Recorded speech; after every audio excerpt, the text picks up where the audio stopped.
My grandfather was an inventor, and a skilled one at that.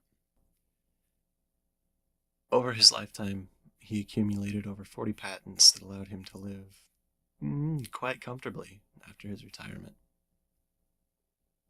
After he retired, he was able to focus on inventing stuff he enjoyed and found interesting, rather than stuff that would earn him a paycheck.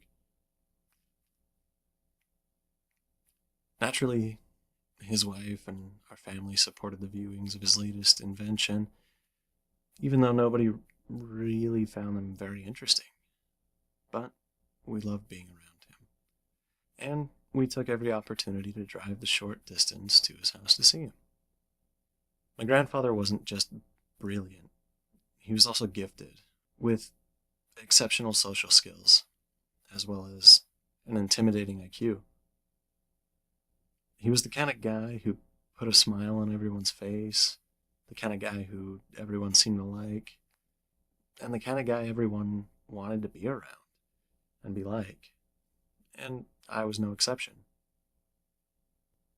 One day we get a phone call from my grandpa inviting us to the viewing of his newest invention. His life's work, he calls it.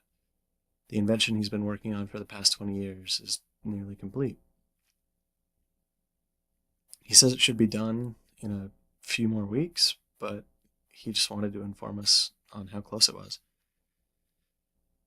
And abruptly, my grandfather hangs up the phone. We would have dinner at my grandpa's house once a week, every week. And in the weeks leading up to the viewing, he was ecstatic. He pranced around the house with a smile from ear to ear seemingly stuck on his face. His laugh was louder, his food tasted better, everything about him echoed happiness. And then it stopped.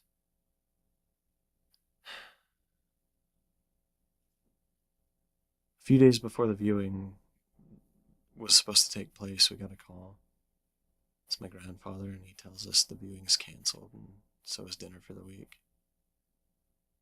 Then he hung up the phone. After the phone call, my grandpa's a ghost. He doesn't pick up calls, doesn't visit the family, and he won't allow us to visit him. My grandmother's worried. She doesn't know what's wrong either. My grandfather, the man who used to be the life of the party, was now a reclusive old man who never left his room.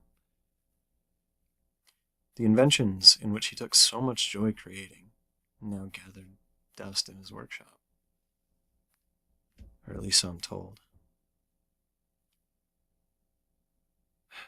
One day, I'm home, and the phone rings. I pick up the phone to hear my grandmother sobbing on the other line. It's my grandfather. And he's hung himself. He didn't even leave a note. My family goes over to the house to help my grandmother clean, and I get rid of a few items that my grandmother doesn't want around anymore.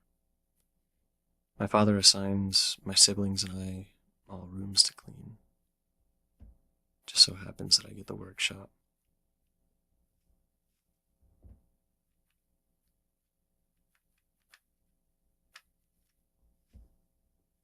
I walk into the workshop, and the place is shrouded in a haze of dust. Relics of my grandfather's creativity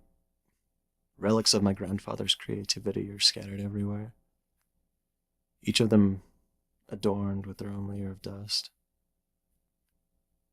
I grab a few items, and I throw them in the cardboard box I'm holding tucked between my forearm and my hip.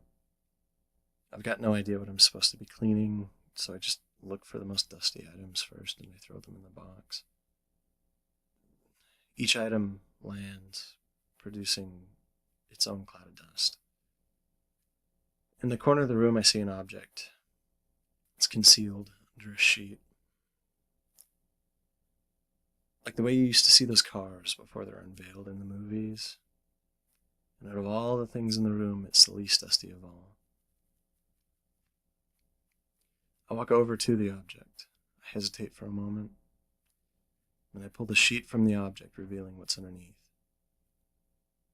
Underneath the sheet is a chair. A chair that looks like it would be a futuristic version of the electric chair. It's like nothing you've ever seen before. It's made of metal, like some type of chrome. It shines so bright that you have to squint your eyes when you're looking at it, in a way that seems to give life to the lifeless room massed in the dust. It's tall and intimidating, with cords and wires reaching around from the back to plug into some sort of helmet in the front of the chair. From the helmet, some kind of looking glass hangs, like a combination of binoculars and some sort of retinal scanner that you see in the movies from the future. I see this throne crafted by my grandfather, and instantly I know what it is. This machine is my grandfather's life's work.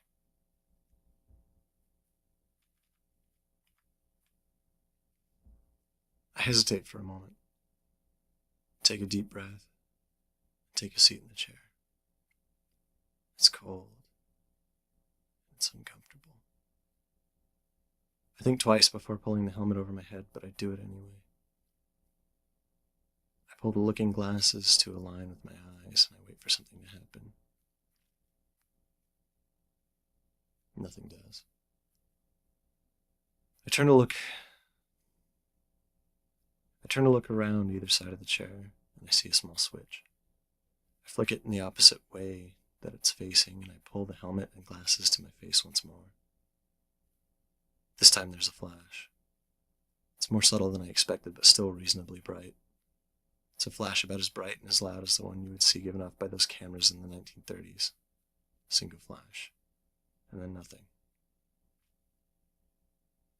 I get out of the chair, confused.